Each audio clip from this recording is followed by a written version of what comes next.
الشيطان الرجيم بسم الله الرحمن الرحيم يا أيها الذين آمنوا أطيعوا الله وأطيعوا الرسول ولا تبطلوا أعمالكم رب اشرح لي صدري ويسر لي أمري واحلل عقدة من لساني يفقهوا قولي ربي زدني علما ربي زدني علما ربي زدني علما سبحانك لا علم لنا إلا ما علمتنا إنك أنت العليم الحكيم అల్లా సన్ను పెడుతున్నాను.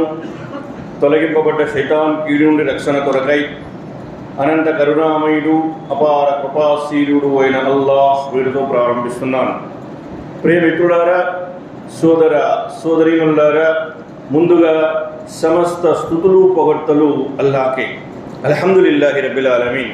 పిదప అల్లాహ్ సుబ్హానహు వ తఆలా పంపినటువంటి సమస్త దైవ ప్రవక్తలపైన, ప్రత్యేకంగా అంతిమ దైవ ప్రవక్త, మానవ మహోపకారి, హృదయాల విజేత అయినటువంటి ముహమ్మద్ సల్లల్లాహు అలైహి వసల్లం వారిపై, ఆయన అనుచర సమాజంపై అల్లాహ్ యొక్క శాంతి మరియు ఆయన కారుణ్యం వర్షించునుగాక. ఆమీన్ సుమ్మా ఆమీన్. ప్రియ సోదర మహాశైలారా, అల్హమ్దులిల్లాహ్, అల్లాహ్ సుబ్హానహు వ తఆలా మహోన్నతమైనటువంటి ఉన్నతమైన మానవ జన్మను ప్రసాదించాడు. ఈ సృష్టిలో సమస్తాన్ని మన కొరకు తయారు చేసి మనని ఈ భూమిపైకి పంపించి తన యొక్క ఆరాధన చేయమని ఆదేశించాడు. మానవ జీవిత లక్ష్యం పరలోక సాఫల్యం. అల్లాహ్ సుబ్హానహు వ తఆలా ఖురాన్లో ప్రస్తావిస్తున్నారు, ఫమన్ జుహ్జిహా అనిన్ నారి వ ఉద్ఖిలల్ జన్నత ఫఖద్ ఫాజ్. ఎవరైతే ఇక్కడ అంటే ఆ పరలోకంలో ఆ నరకాగ్ని నుండి రక్షించబడి స్వర్గంలో ప్రవేశించాడో అతడే సఫలీకృతుడు అని అల్లాహ్ సుబ్హానహు వ తఆలా ఖురాన్లో ప్రస్తావించారు. మిత్రులారా, మన జీవిత లక్ష్యం పరలోక సాఫల్యం, అక్కడ స్వర్గాన్ని పొందడం. మరి స్వర్గాన్ని పొందాలి అంటే అల్లాహ్ సుబ్హానహు వ తఆలా ఖురాన్లో అనేక సందర్భాల్లో ప్రస్తావించారు. అనేక చోట్ల వస్తుంది సత్కార్యాలు. స్వర్గాన్ని పొందడానికి మార్గం, ముక్తి మార్గం సత్కార్యాలు. సత్కార్యాలు చేస్తూ ఉంటే ఇన్షాల్లా ఆ పరలోకంలో సాఫల్యం దొరుకుతుంది. సత్కార్యాలు చేయాలి, వాటిని రక్షించుకుంటూ ఉండాలి. సత్కార్యాలు అనేక ఉన్నాయి. ఉదాహరణ చూడండి, ప్రవక్త సల్లల్లాహు అలైహి వసల్లం వారు చెప్పారు, ఫజర్ నమాజ్ యొక్క 2 రకాతుల సున్నత్ ప్రపంచంలో ఉన్నటువంటి యావత్ సంపద కంటే కూడా విలువైందన్నారు. ఆయన చెప్తున్నారు, ప్రపంచంలో ఉన్న యావత్ సంపద కంటే విలువైన ఈ 2 రకాతుల ఫజర్ నమాజ్ యొక్క సున్నతు, దానికి విలువ ఎప్పుడు వస్తుంది అంటే తర్వాత ఫర్జ్ నమాజ్ చదివితే. సున్నత్ చదివాం, సున్నత్కి అంత విలువ ఉంటే మరి ఫర్జ్కి ఎంత విలువ ఉంటుంది? అంటే సత్కార్యం చేశాము, దాన్ని కాపాడాలి అంటే ఆయన చెప్తున్నారు మరొక సత్కార్యంతో దాన్ని ముడివేయాలి. అంటే సున్నత్ చదివాము, తర్వాత ఫర్జ్ చదవాలి, తర్వాత జికిర్ చేస్తాం. ఆ తర్వాత వాటిని రక్షించాలంటే ఏం చేయాలి అంటే జోహర్ నమాజ్ చదవాలి, ఆ తర్వాత అసర్ నమాజ్ చదవాలి. అంటే ఒకదానికి ఒకటి ముడి వేసుకుంటూ పోవాలి. ఎక్కడ చేసింది అక్కడే వదిలేస్తే గాల్లో కలిసిపోతాయి. ఎక్కడ చేసింది అక్కడే వదిలేస్తే గాల్లో కలిసిపోతాయి. ఒకదానికొకటి ముడి వేసుకుంటూ దాన్ని తాడులా చేసుకుని దాంతో ఎక్కిపోవాలి ఆ పరలోకానికి. కాబట్టి సత్కార్యాలు చేస్తూ ఉండాలి, దాన్ని ఒకటికొకటి జాయింట్ చేస్తూ ముడి వేస్తూ పోవాలి. ఆ విధంగా చేసినట్లయితే ఇన్షాల్లా పరలోక సాఫల్యం వస్తుంది, అక్కడ స్వర్గాన్ని మనం పొందగలుగుతాము. అయితే ఆయన చెప్తున్నారు, ఈ సత్కార్యాలు అల్హమ్దులిల్లాహ్ మనం అనేక సత్కార్యాలు చేస్తూ ఉంటాము. ఈ సత్కార్యాలు మనకి పనికొస్తున్నాయా లేదా, ఆ పరలోక సాఫల్యం కోసం మోక్ష మార్గంగా మనకి ఉపయోగపడతాయా, ప్రపంచంలోనే నిష్ఫలమైపోతాయా, నాశనమైపోతాయా?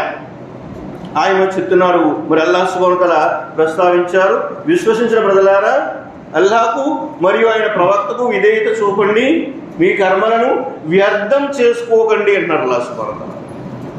మరి కర్మలు వ్యర్థమైపోయేటువంటి విషయాలు మనమైతే సత్కార్యాలు చేస్తూ ఉంటాం. అల్హమ్దులిల్లా రంజాన్ వచ్చింది, ఎన్నో సత్కార్యాలు చేశాం.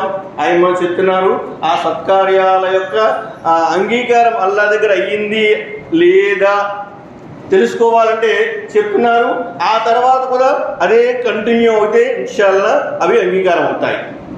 ఉదాహరణ చూడండి, రంజాన్ నెలలో 5 పూట్ల తప్పనిసరిగా నమాజ్ చదివేవాళ్ళం. రంజాన్ తర్వాత అది కంటిన్యూ అవ్వాలి. రంజాన్ నెలలో తప్పనిసరిగా మరి ఫజర్ నమాజ్ మస్జిద్కి వచ్చి జమాత్తో చదివేవాళ్ళం. రంజాన్ తర్వాత కూడా అది కంటిన్యూ అవ్వాలి. ఈ విధంగా రంజాన్లో ఏ విధంగా అయితే మనం ఇబాదత్ చేశామో అదే ఇబాదత్ రంజాన్ తర్వాత కూడా కంటిన్యూ అయితే అవి సఫలీకృతం అవుతున్నట్టు సూచన అని చెప్పేసి ఆయన చెప్పడం జరుగుతుంది. అయితే ఇన్షాల్లా ఈనాటి మన జుమా అంశం ఏంటి అంటే మన సత్కార్యాలను నాశనం చేసేటువంటి పాపకార్యాలు. ఏ పాపాల వల్ల మన సత్కార్యాలు నాశనమవుతాయి ఆయన చెప్తున్నారండి. సత్కార్యాలను నాశనం చేసేటువంటి పాపాలు అవి విభజిస్తున్నారు 7 రకాలుగా.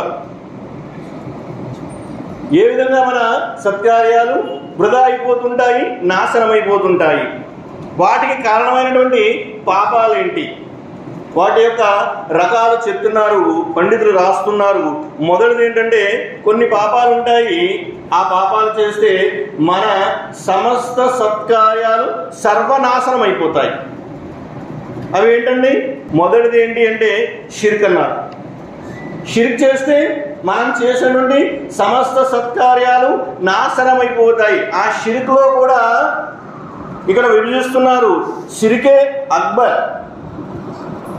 షిర్కే అక్బర్ చేస్తే ఏమవుతుందంటే వారు చేసిన ఏ సత్కార్యము అంగీకరించబడదు, అది నాశనం అయిపోతుంది. ఖురాన్లో అనేక సందర్భాల్లో అల్లా ప్రస్తావించారు, ఇన్న షిర్కల జుల్మన్ అజీమ్, ఇన్నల్లాహ లా యగ్ఫిరు అన్ యుష్రక బిహి వ యగ్ఫిరు మా దూన జాలిక లిమన్ యషా వ మన్ యుష్రిక్ బిల్లాహి ఫఖద్ జల్ల జలాలం బయీదా. ఎన్నో సందర్భాల్లో 6వ సూరాలో వస్తుంది. ప్రవక్త పేరు తీసుకుని అల్లా చెప్తారు, మీరు కనుక షిర్కుకు పాల్పడితే మీ యొక్క సమస్త వ్యవహారాలు నాశనం అయిపోతాయి, మీ సత్కార్యాలన్నీ కూడా నాశనం అయిపోతాయి. కాబట్టి షిర్కుకు దూరంగా ఉండాలి. షిర్కులో 2 రకాలు ఉన్నాయి తెలుసు కదండి, షిర్కే అక్బర్, షిర్కే అస్గర్. షిర్కే అక్బర్ చేస్తే మీరు ఏం చేసినా సరే అది వృధా, ఇక దానివల్ల మీరు ఏ ప్రయోజనాన్ని పొందలేరు. ఇక రెండవది వస్తుంది కుఫ్ర్. కుఫ్ర్లో కూడా కుఫ్రే అక్బర్, కుఫ్రే అస్గర్. కుఫ్రే అక్బర్ చేస్తే మరి అల్లాహ్ సుబ్హానహు వ తఆలా చెప్తున్నారు వారి యొక్క సమస్త సత్కార్యాలు నాశనం అయిపోతాయి, ఏది అంగీకరించబడదు. కుఫ్రే అక్బర్ అంటే మళ్ళీ అందులో అనేక విషయాలు వస్తాయి. అల్లాహ్ ఆదేశాల పట్ల గర్వం, శైతాన్ అలాగే నాశనం అయిపోయాడు. అనుమానం, అబద్ధం, ఎన్నో విషయాలు ఉన్నాయి. అల్లాహ్ ఆదేశాలని అబద్ధాలను కొట్టిపాడేయడం, అల్లాహ్ ఆదేశాల పట్ల గర్వం వహించడం, అల్లాహ్ ఆదేశాల పట్ల అనుమానం కలిగి ఉండడం, ఇలా అనేక విషయాలు ఉన్నాయి. మరి ఆయన చెప్తున్నారు ఎవరైతే కుఫ్రే అక్బర్ చేస్తారో వారు ఏ సత్కార్యము అంగీకరించబడదు, అవన్నీ నాశనం అయిపోతాయి. తర్వాత వస్తుంది నిఫాకే అక్బర్, కాపట్యం. కాపట్టుడు అల్లాహ్ సుబ్హానహు వ తఆలా చెప్పారు కదా, ఇన్నల్ మునాఫికీన ఫిద్దర్కిల్ అస్ఫలి మినన్నార్. కపటులు నరకంలో అట్టడుగు స్థానంలో ఉంటారు. కపటులు ఏ విధంగా ఉండేవారండి? ప్రవక్త సల్లల్లాహు అలైహి వసల్లం వారి కాలంలో విశ్వాసుల కంటే వారే ఎక్కువ హంగామా చేసేవారు. విశ్వాసుల కంటే, ముస్లింల కంటే కూడా కపటులే ఎక్కువ హంగామా చేసేవారు. అబ్దుల్లా బిన్ ఉబై కపటుల సర్దారు, కపటుల నాయకుడు. వాడు ఏం చేసేవాడంటే ప్రవక్త సల్లల్లాహు అలైహి వసల్లం వారి మెంబర్పైకి ఎక్కగానే లేచి నిలబడేవాడు. అందరికంటే ముందు కూర్చుని లేచి నిలబడేవాడు. లేచి నిలబడి చెప్పేవాడు, వినండి, ఈయన అల్లాహ్ ప్రవక్త, ఈయన అల్లాహ్ సందేశాన్ని తీసుకువచ్చారు, ఈయన మనల్ని నరకం నుంచి రక్షించి స్వర్గానికి తీసుకెళ్తారు, ఈయన చెప్పే మాటలను వినండి, వీటిని ఆదేశాలని పాటించండి అని చెప్పి కూర్చునేవాడు. వాడు పాటించేవాడు కాదు, వాడు వినేవాడు కాదు, అల్లా ఏమన్నారు, వాడు కపటుల సర్దారు, కపటుల నాయకుడు అని చెప్పేసి అల్లా సుబ్హానహు వ తఆలా చెప్పడం జరిగింది. వాడు నరకానికి పోతాడు. కపటులు ఎక్కడికి వెళ్తారంటే నరకంలో అట్టడుగు స్థానానికి వెళతారు అన్నారు. మరి ఈ కాపట్యంలో కూడా నిఫాకే అక్బర్ అంటే వారు విశ్వసించరు, కానీ విశ్వసించినట్టు నటిస్తారు. అలాంటి వారు చేసిన ఏ సత్కార్యాన్ని కూడా అల్లాహ్ సుబ్హానహు వ తఆలా అంగీకరించుడు అని చెప్పేసి ప్రవక్త సల్లల్లాహు అలైహి వసల్లం వారు చెప్పడం జరిగింది. ఇక తర్వాత బిదాత్. మిత్రులారా, కాస్త శ్రద్ధగా వినడానికి ప్రయత్నం చేయండి. బిదాత్ ఏ విధంగా అయితే షిర్కే అక్బర్, ఏ విధంగా అయితే నిఫాకే అక్బర్, ఏ విధంగా అయితే కుఫ్రే అక్బర్, ఇవి చేస్తే వారి సమస్త సత్కార్యాలు నాశనం అయిపోతాయో, అలాగే బిదాత్లో కూడా 4 రకాలు ఉన్నాయండి. బిదాతే ముకఫిర్ అన్నారు. ఆ బిదాత్ చేయడం వల్ల వాడు కాఫిర్ అయిపోతాడు. ఆ బిదాత్ వల్ల వాడు కాఫిర్ అయిపోతాడు, తిరస్కారి. ఎవరంటే ఫర్ ఎగ్జాంపుల్ చెప్పారు, ఎవరైతే తక్దీర్ని విశ్వసించరో, విధివ్రాత లేదు అని చెప్తారో వారు బిదాతే ముకఫిర్ అన్నారు. వారు చేసిన ఏ సత్కార్యాన్ని అల్లా అంగీకరించడు, అవన్నీ కూడా నాశనం అయిపోతాయి. ఇక బిదాతే ముషర్రిక, రెండోది చెప్పారు బిదాతే ముషర్రిక. ఈ బిదాత్ చేసేవాళ్ళు ముష్రికులు అయిపోతారు. వారు చేసిన షిర్క్ చేసిన వాళ్ళు అయిపోతారు. వాళ్ళు చేసిన ఏ సత్కార్యాన్ని అల్లా అంగీకరించడు. వారెవరు అంటే ప్రవక్త సల్లల్లాహు అలైహి వసల్లం వారు చెప్పారు, విభజించారు. వారెవరు అంటే మరి దర్గాలను, బాబాలను ఆరాధించేవారు, దర్గాల దగ్గర సజ్దాలు చేసేవారు, దర్గాల దగ్గర మరి మొక్కుబళ్ళు చెల్లించేవారు. వీరేం చేస్తున్నారంటే షిర్క్ చేస్తున్నారు. బిదాతే ముషర్రిక, వారు చేసినటువంటి వారు ముష్రికులు. వారు చేసినటువంటి ఏ ఆరాధన కూడా అల్లా అంగీకరించుడు. అవన్నీ కూడా బూడిదలో పోసిన పన్నీర్ అయిపోతాయి, ఎందుకు కొరగాకుండా పోతాయి అని చెప్పేసి మరి చెప్పడం జరుగుతుంది. ఈ విధంగా కొన్ని సత్కార్యాలు కొన్ని పాపాల వల్ల సర్వనాశనం అయిపోతాయి. వాటికి దూరంగా ఉండాలి. ఆ తర్వాత వస్తుంది రెండవది. ఆయన చెప్తున్నారు, కొన్ని సత్కార్యాలు ఉంటాయి, వాటిలో ఏ పాపాలైతే కలిసిపోతాయో, చేసేటప్పుడే పాపం కలిసిపోద్ది. వాడు ఆ పాపం ఆ పుణ్యకార్యం చేస్తున్నప్పుడే అందులో ఆ పాపం ఉంటుంది, అది అంగీకరించబడదు. అర్థం చేసుకోవడానికి ప్రయత్నించండి. అదేంటి అంటే షిర్కే అస్గర్. షిర్కే అస్గర్ అంటే ఏంటండి? ప్రదర్శనా బుద్ధి. నమాజ్ చేస్తున్నాడు, నమాజ్ కోసం నిలబడ్డాడు, మరి రకాలు కట్టాడు, ప్రజలకు చూపించడానికి నమాజ్ చేస్తున్నాడు. చేసేటప్పుడే పోయింది అది. రకాలు కట్టాడు, ప్రదర్శనా బుద్ధితో ప్రజలకు చూపించడానికి నమాజ్ చేస్తున్నాడు. కాబట్టి ఆడు చేసేదే ఆ వ్యక్తి చేసేటువంటి సత్కార్యం, ఏదైతే సత్కార్యం చేస్తున్నాడో, నమాజ్ చేస్తున్నాడు, సత్కార్యం పుణ్యకార్యం, కానీ పాపం అందులోనే మిళితమైపోయింది. షిర్కే అస్గర్ అంటే ప్రదర్శనా బుద్ధి, ప్రజలకు చూపించడానికి నమాజ్ చేస్తున్నాడు, వాడి నమాజ్ వాడి మొహం మీద కొట్టడం జరుగుతుంది. షిర్కే అస్గర్. ఇక రెండవది ఏంటి? కుఫ్రే అస్గర్. దీన్ని ఏమన్నారంటే వాడు అల్లాహ్ ఆరాధన చేస్తుంటాడు, కానీ సంతృప్తి ఉండదు, వాడికి సంతృప్తి ఉండదు, కృతజ్ఞతాభావం ఉండదు. ఎందుకు చేస్తున్నానండి? 5 పూట్ల నమాజ్ చేస్తున్నాను, మన రంజాన్తో ఉపవాసాలు పెట్టాను, జకాత్ ఇచ్చాను, దాన ధర్మాలు చేశాను, ఏంటి ఏమి తేడా కనపడట్లే? తేడా కనపడట్లే. పూర్వం ఎలా ఉందో అలాగే ఉంది. వ్యాపారంలో అభివృద్ధి కనపడట్లే, పిల్లలు లేరు, ఇలా కష్టాలు తొలగట్లేదు, జబ్బులు పోవట్లేదు, ఆరోగ్యం రావట్లేదు, అంటే సాటిస్ఫాక్షన్ లేదు, సంతృప్తి లేదు. అలా క్షమించుగాక మనలో చాలా మందిలో ఏదో ఒక సందర్భంలో ఇది కనిపిస్తుందండి, ఏదో ఒక సందర్భంలో ఇది కనిపిస్తుంది. మరి ఆయన చెప్తున్నారు సంతృప్తి లేదు. దాన్ని ఏమన్నారంటే కుఫ్రే అస్గర్ అన్నారు. అంటే తిరస్కారంలో చిన్న తిరస్కారం ఏంటంటే కృతజ్ఞతాభావం లేకపోవడం. ఎవడిలో అయితే కృతజ్ఞతాభావం లేదో వాడు అల్లాని తిరస్కరించాడు. మరి చిన్న షిర్క్ అన్నారు. వాడు చేసే ఆరాధన చేస్తున్నప్పటికీ నమాజ్ చేస్తున్నానండి, నమాజులు చేస్తున్న ఇంట్లో అభివృద్ధి కనబడట్లేదు అంటే వాడి నమాజులో పుణ్యం లేదు, చేసేటప్పుడే పోతుంది. తర్వాత చెప్తున్నారు నిఫాకే అస్గర్. నిఫాకే అస్గర్, నిఫాకే అక్బర్ ఏ విధంగా అయితే ఉందో అంటే నిఫాకే అక్బర్ అంటే ఏంటి అంటే వాడు బయటికి నటిస్తాడు, లోపల విశ్వాసం ఉండదు.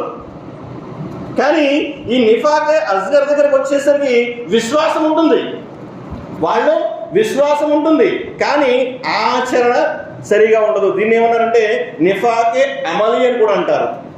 అంటే ఆచరణలో బద్ధకం, ఆచరణలో అశ్రద్ధ. మనం మరి నమాజ్ గురించి అల్లాహ్ సుబ్హానహు వ తఆలా చెప్తున్నారు, ఫవైలుల్ లిల్ ముసల్లీన్. ఈ రకమైన నమాజీలకి వినాశం ఉంది. వాడు నమాజ్కి వస్తే అశ్రద్ధగా వస్తాడు, బద్ధకంగా వస్తాడు, నిర్లక్ష్యంగా వస్తాడు. ఇంకా సూర్య నిషాద్ అయితే అల్లాహ్ సుబ్హానహు వ తఆలా ఇంకా క్లియర్గా చెప్తున్నాడు, వాడేంటట 10 మంది మధ్య ఇరుక్కుపోతే తప్ప నమాజ్ చేయడట. నిఫాకే అస్గర్ అంటే ఏంటంటే వాడు ఒంటరిగా ఉన్నాడు అనుకోండి, నమాజ్ చేయడు. 10 మందిలో చిక్కుకుపోయాడు, ఇక తప్పదరా బాబు వీళ్ళతో పాటు ఒంగులు వేసేస్తే అయిపోద్ది అనుకుంటాడు. ఆ విధంగా అంటే ఈ రకమైన నమాజీలకి వినాశం ఉంది అని అల్లాహ్ సుబ్హానహు వ తఆలా ఎందుకంటే వీడు నమాజ్ చేస్తుంటాడు, వీడు నమాజీయే అయినప్పటికీ వీడు వినాశనం పాలైపోతాడు. ఎందుచేత అంటే నమాజ్ పట్ల వాడికి శ్రద్ధ ఉండదు. ఇంకా 10 మందిలో ఇరుక్కుపోతే తప్ప, 2 మధ్య ఇరుక్కుపోతే తప్ప వాడు నమాజ్ చేయడు, ఒంటరిగా ఉంటే నమాజ్ చేయడు. దీన్ని ఏమన్నారంటే ఆయన చెప్తున్నారు నిఫాకే అస్గర్ అన్నారు. కాపట్యంలో మునాఫికత్లో చిన్న మునాఫికత్. ఇది దైవ ప్రవక్త సల్లల్లాహు అలైహి వసల్లం చెప్పారు, మునాఫిక్ లక్షణాలు ఉన్నాయి కదా, 4 లక్షణాలు. ఏ ఒక్కడి చేరినా సరే అది ముదిరిపోతుందన్నారు. ఏ ఒక్కటి చేరకూడదు, ఏ ఒక్కటి చేరకుండా మీరు జాగ్రత్త పడాలని చెప్పేసి దైవ ప్రవక్త సల్లల్లాహు అలైహి వసల్లం వారు చెప్పడం జరిగింది. అంటే ఇవి కనుక మన సత్కార్యాల్లో మిళితమై ఉంటే ఆ సత్కార్యం చేస్తున్నప్పుడే పోద్ది అనమాట. ఉదాహరణకి మరి ఆయన చెప్తున్నారు, విశ్వాసులు పరస్పరం అసూయ ద్వేషాలను కలిగి ఉండడం, ఎడమొహం పెడమొహంగా ఉండడం, ఒకరిపై ఒకరు కక్ష కలిగి ఉండడం, ఒకరిపై ఒకరు ద్వేషం కలిగి ఉండడం. మిత్రులారా, ఇవి సాధారణంగా సమాజంలో కనిపించే విషయాలే. మనం ఏమనుకుంటున్నామంటే, మీరు నేను ఏమనుకుంటున్నామంటే చిన్న చిన్న విషయాలు అనుకుంటున్నాం. అడంటే పడదండి, వాడు మొహం చూడండి. నేను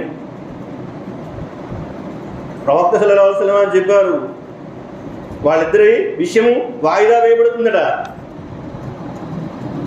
లైలతుల్ ఖదర్లో కూడా వారి పశ్చాత్తాపం అంగీకరించబడదట, వారి పాపాల క్షమాపణ జరగదట. ఎవరిద్దరంటే పరస్పరం ద్వేషం, శత్రుత్వం కలిగి ఉన్నటువంటి 2 సోదరులు. తర్వాత వస్తుంది బిదాతే ముఫస్సిక.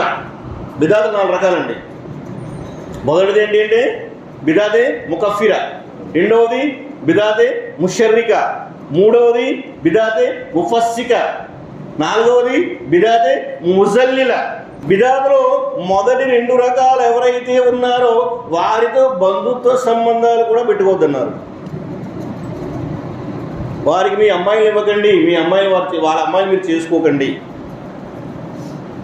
ఇది నా మాట కాదండి, ఆయన చెప్తున్నటువంటి పండితులు చెప్తున్నటువంటి మాట. ఎవరైతే బిదాతే ముకఫిరా కుఫ్రుతో కూడిన బిదాత్ చేస్తున్నారో, ఎవరైతే బిదాతే ముషర్రిక షిర్కుతో కూడిన బిదాత్ చేస్తున్నారో వారితో సంబంధాలు పెట్టుకోకండి. వారి వెనకాల మీ నమాజులు కూడా అవ్వమన్నారు, వాళ్ళ వెనకాల మీ నమాజులు కూడా అవ్వమన్నారు. ఇక తర్వాత 2 రకాల బిదాతులు. అవి ఏంటంటే బిదాతే ముఫస్సిక, మిమ్మల్ని పాపాత్మను చేసేస్తుంది.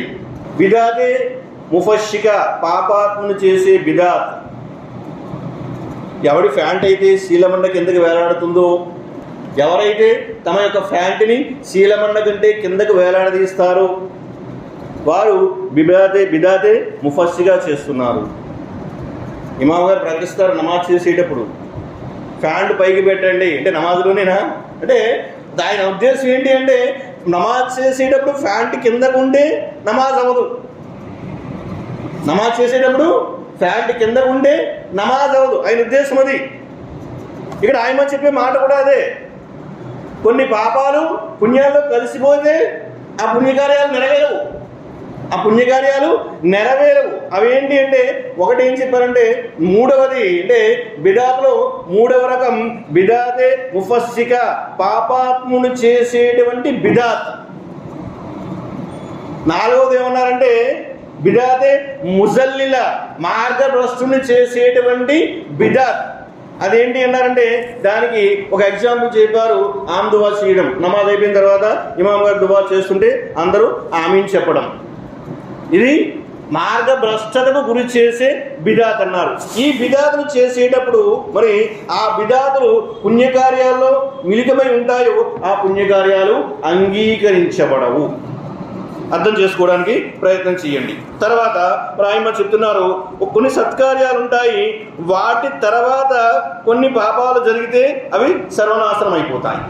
ఉదాహరణకి ఎవరికైనా ఉపకారం చేసి దాన్ని మాటి మాటికి గుర్తు చేస్తే, ఉపకారం చేసి నువ్వు ఎలా ఉండేవాడివి, నేనే నిలబెట్టాను, నువ్వు ఎలా ఉండేవాడివి, నీకు ఆ విధంగా సహాయం చేశాను, ఫలానా రోజు ఫలానా చేశాను, ఫలానా రోజు ఫలానా చేశాను, వాడి దగ్గరే చెప్పడం.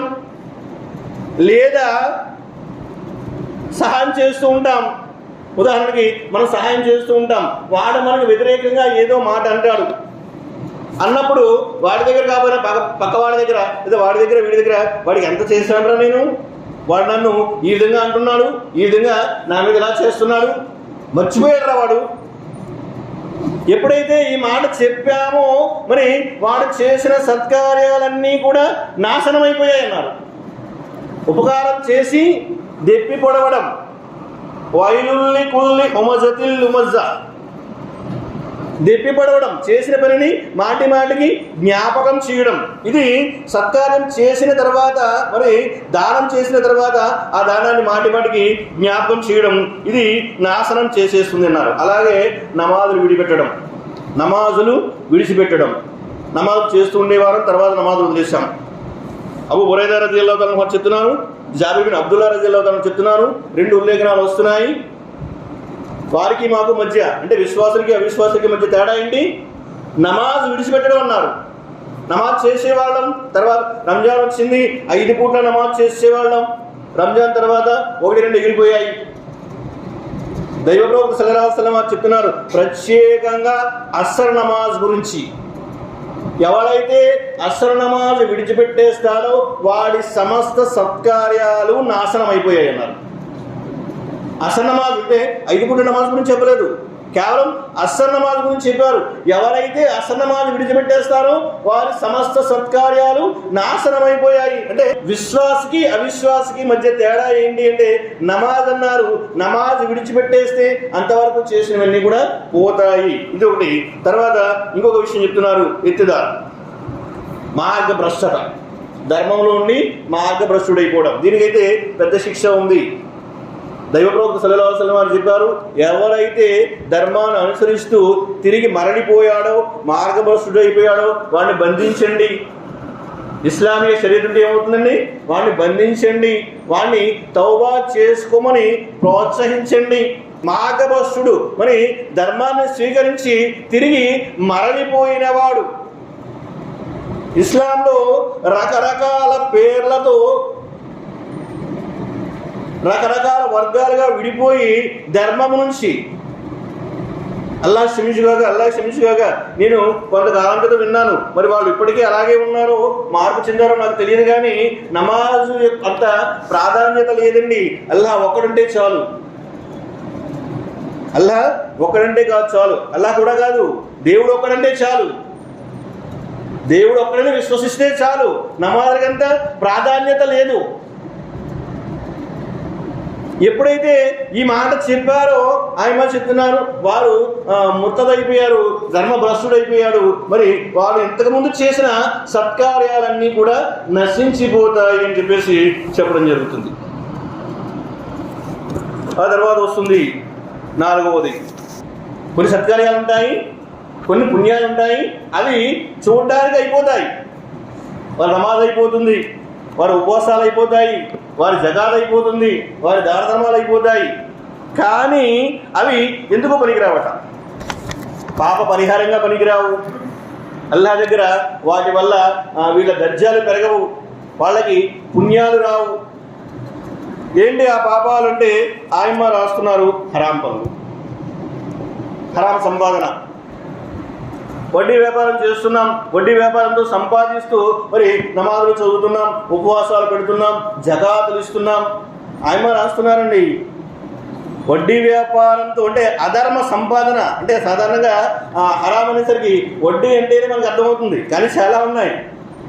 తూనికలు కోతల్లో మోసం, అబద్ధం చెప్పి వ్యాపారం చేయడం, మోసం చేసి వ్యాపారం చేయడం, ఇవన్నీ కూడా హరాంలోకి వస్తాయి. హరాం వ్యాపారం చేస్తూ దానం చేయడం ఎలాంటిది అంటే ఆయమ్మ రాస్తున్నారు, మీ మాసిపోయిన బట్టలను మూత్రంతో శుద్ధి చేయడం లాంటిది అన్నారు. బట్టలు మురిగిపెట్టిపోయాయి, వాటిని ఉతకాలి. దేంతో ఉతకాలి? శుభ్రమైన నీళ్లతో ఉతికితే అవి పరిశుభ్రం అవుతాయి. అలా కాకుండా మూత్రంతో దాన్ని ఉతికితే ఏమవుతుందండి? మరింత గబ్బు అయిపోద్ది, మరింత మురుగైపోద్ది, మరింత దుర్వాసన వస్తుంది.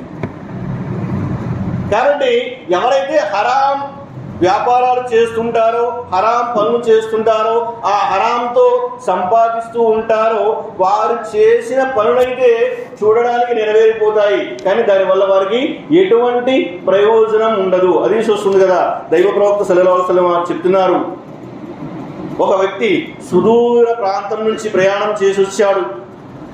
అతని బట్టలు చిందరవందరగా ఉన్నాయి, అతని వెంట్రుకలు చిందరవందరగా ఉన్నాయి. అతను కాబాలో ప్రవేశించాడు, గిలా పట్టుకున్నాడు, అల్లాతో దువా చేస్తున్నాడు, ఓ అల్లా నాకు అది ప్రసాదించు, ఓ అల్లా నాకు ఇది ప్రసాదించు. దైవ ప్రవక్త సల్లల్లాహు అలైహి వసల్లం వారు చెప్తున్నారు, అతని దువా ఎలా స్వీకరించబడుతుంది? అతని దువా అంగీకరించబడదు. కారణం ఏంటి అంటే అతను తినేది హరాం, అతను కట్టేది హరాం, అతను తొడిగేది హరాం, అతను త్రాగేది హరాం. ప్రతిదీ హరాం. కాబట్టి హరాం పనులు చేస్తూ, హరాం వ్యాపారాలు చేస్తూ ఎవరైతే సత్కార్యాలు చేస్తూ ఉంటారో వారి సత్కార్యాలు చూడడానికి అంగీకరించబడుతున్నట్టుగానే ఉంటాయి. వాటి వల్ల వారికి ఏ పుణ్యము దొరకదు అని చెప్పేసి ఆయన రాస్తున్నారు. ఇక్కడ హరాం అంటే అనేక విషయాలు ఉన్నాయండి. మరి అందులో ఒకటి హరాం సంబంధాలు. హరాం సంబంధాలు కలిగి ఉండి వారు నమాజులు చేస్తుంటే, వారు ఉపవాసాలు పెడుతుంటే, వారు దాన ధర్మాలు చేస్తుంటే,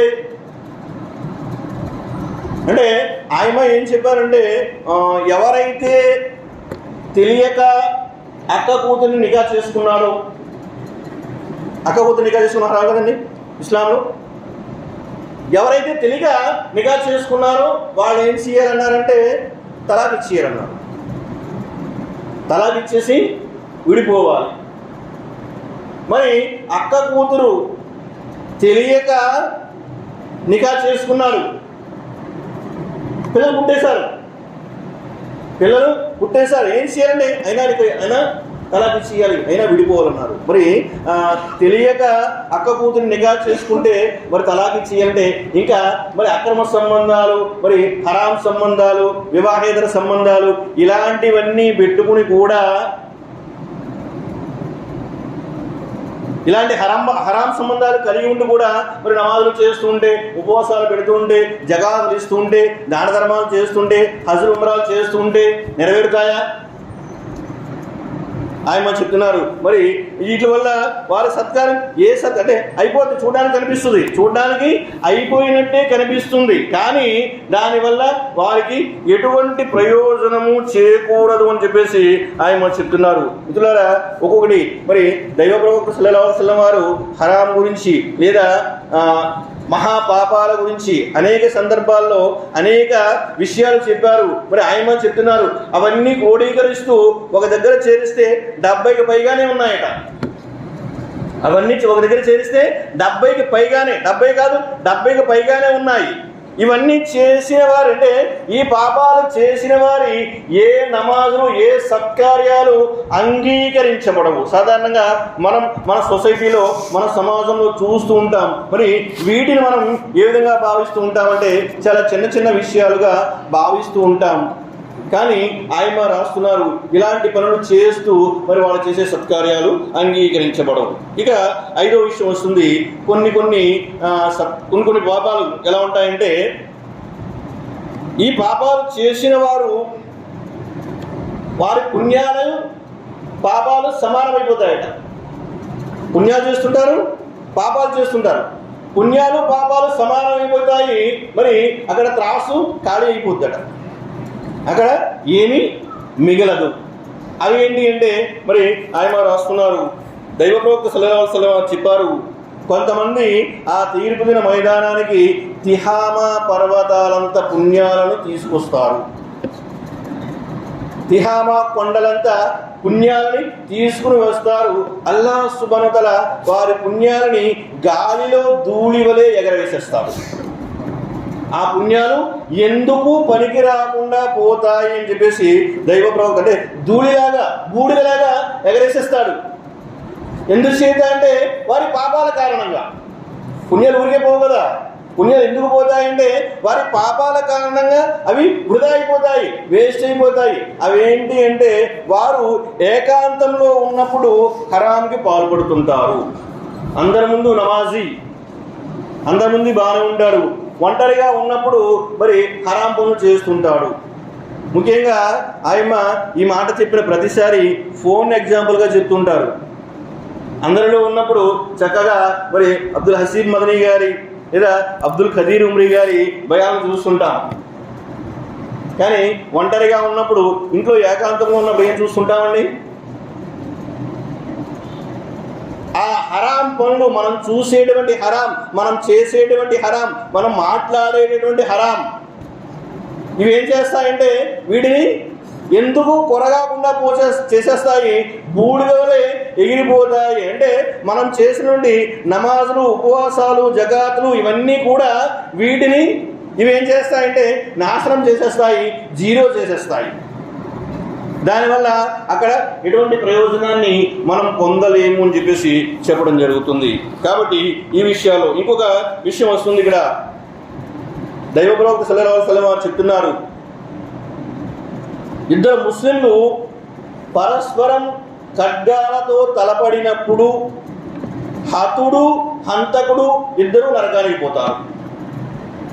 ఇద్దరు ముస్లింలే, ఇద్దరు నమాజీలే, ఇద్దరు ఉపవాసాలు పెట్టేవారే, ఇద్దరు జగాతులు ఇచ్చేవారే, ఇద్దరు హజ్ ఉమ్రాలు చేసేవారే, ఇద్దరు దాన ధర్మాలు చేసేవారే. కానీ పరస్పరం ఖడ్గాలతో తలపడినప్పుడు హతుడు హంతకుడు. సహబాడి గారు, ఓ ప్రవక్త సల్లల్లాహు అలైహి వసల్లం, హంతకుడు అంటే చంపాడు కాబట్టి వాడు నరకానికి పోతాడు, మరి చనిపోయిన వాడు ఏం పాపం చేశాడు, వాడెందుకు నరకానికి పోతాడు అంటే ప్రవక్త సల్లల్లాహు అలైహి వసల్లం వారు చెప్పారు, వాడు కూడా వీడిని చంపాలనే కదా బయలుదేరాడు, వాడు కూడా వీడిని చంపాలనే ఉద్దేశంతో కదా కత్తెత్తాడు, కాబట్టి ఇద్దరూ నరకానికి పోతారన్నారు. అంటే పరస్పరం, ఇందాక మనం చెప్పుకున్నాం, పరస్పరం ద్వేషం, అసూయ, కక్ష, అది ఎక్కడికి పోతుంటే చివరికి చంపుకునేంత వరకు, ఒకడిని ఒకడు అంతం చేసుకునేంత వరకు వెళ్ళిపోద్ది.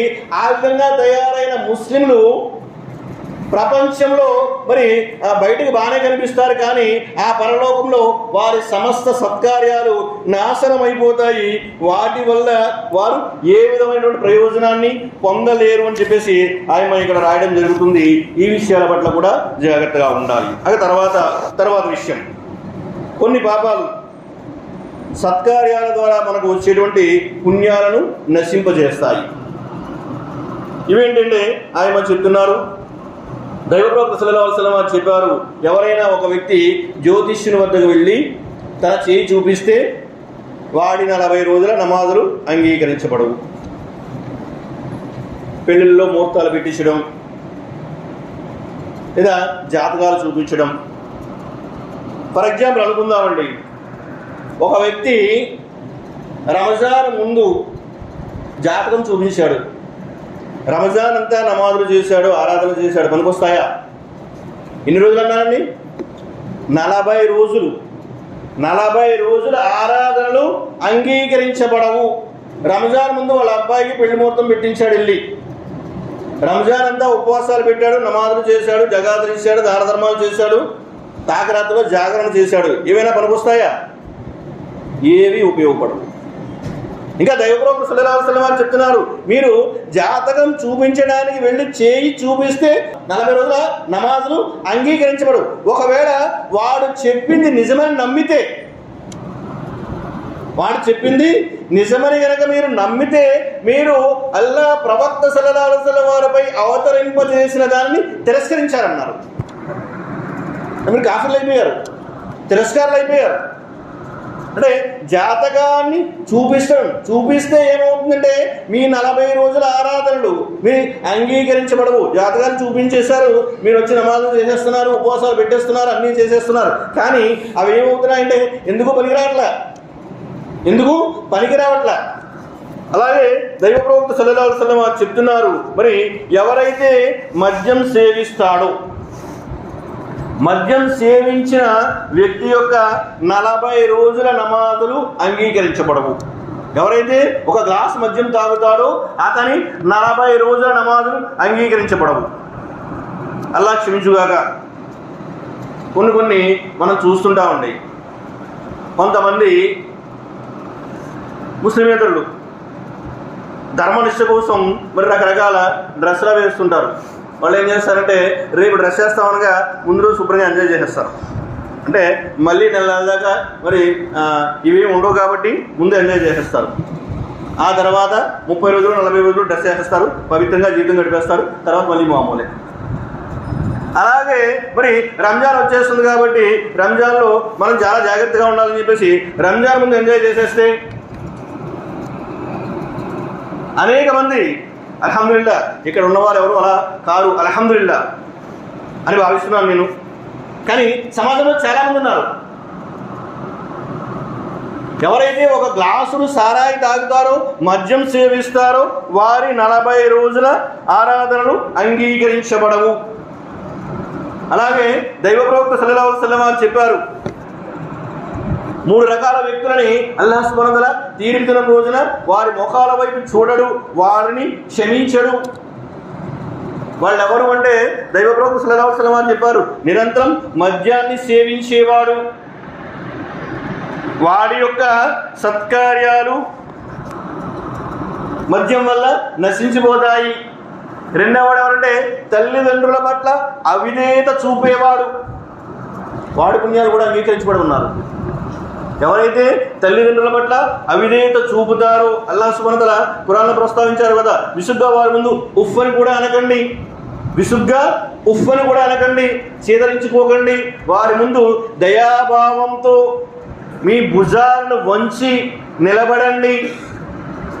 మరి తల్లిదండ్రులను హింసించేవాడు లేదా తల్లిదండ్రుల యొక్క ఆలనాపాలన చూడనివాడు, అవిధేయుడు, వాడు ఎన్ని చేసినా సరే ప్రవక్త సల్లల్లాహు అలైహి వసల్లం చెప్పారు, ఆయన రాస్తున్నారు, ఒక విశ్వాసి ఎన్నో సత్కార్యాలు చేసి వాడు చనిపోయేటప్పుడు వాడి పట్ల వాడి తల్లిదండ్రులు కోపంగా ఉంటే వాడికి మోక్షం లేదన్నారు. అనేక సందర్భాల్లో మనం విన్నాం. ప్రవక్త సల్లల్లాహు అలైహి వసల్లం వారి యొక్క ప్రియ సహచరుడు అల్కమా రజియల్లాహు తఆలా అన్హు వారు అవసాన దశ, ప్రాణాలు పోయే పరిస్థితిలో ఉన్నాడు. ఆయన కల్మా చదవమంటే ప్రేరేపిస్తుంటే కల్మా రావట్లా. సహాబా చెప్పారు ప్రవక్త సల్లల్లాహు అలైహి వసల్లం వారికి, అతను సకరాతలో ఉన్నాడు, కల్మా రావట్లేదు. ప్రవక్త సల్లల్లాహు అలైహి వసల్లం వారు వచ్చారు, ఆయన చెప్పినప్పటికీ కల్మా రావట్లే. ప్రవక్త సల్లల్లాహు అలైహి వసల్లం అడిగారు, ఈయన తాలూకు బంధువులు ఎవరున్నారంటే సహాబా చెప్పారు, ప్రవక్త సల్లల్లాహు అలైహి వసల్లం ఇతని తల్లి ఉంది, ముసలి తల్లి ఉంది, తీసుకురండి అన్నారు. తీసుకురంటే తీసుకొచ్చారు.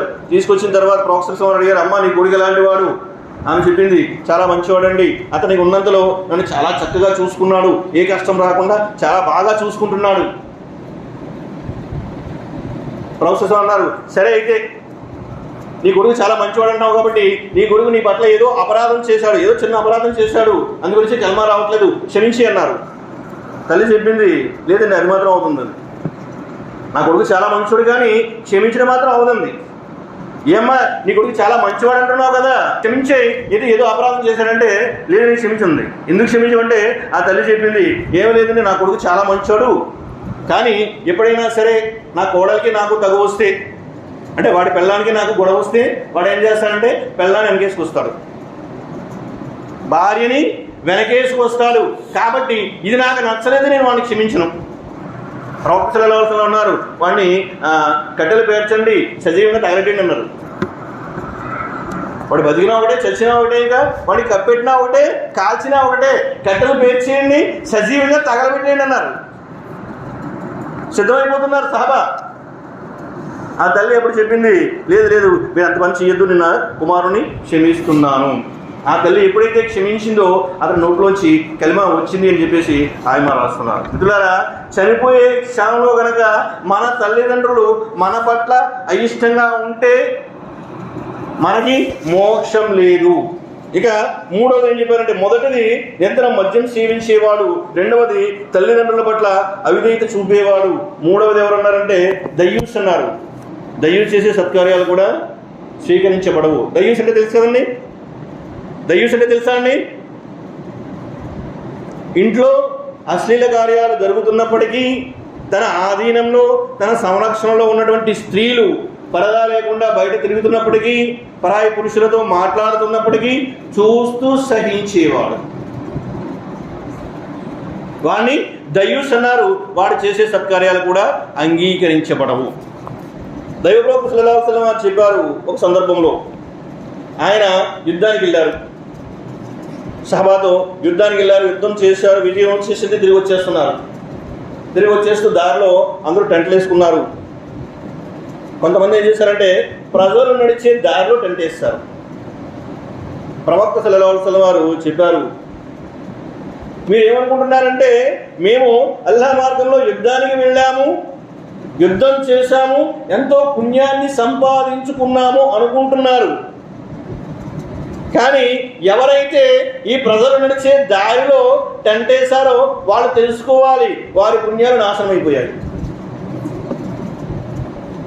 కేవలం కొద్దిసేపటి కోసం, కొంతసేపు విశ్రాంతి తీసుకోవడానికి ప్రజలు నడిచే దారిలో టెంట్ వేసినందుకు ప్రవక్త సల్లల్లాహు అలైహి వసల్లం వారు ఆ విధంగా హెచ్చరించారు. మరి ఈనాడు ప్రజలు దురాక్రమణ, భూకబ్జాలు, ప్రజల ఇతరుల స్థలాల్ని ఆక్రమించడాలు, రహదారులను ఆక్రమించి భవనాలు నిర్మించేయడాలు,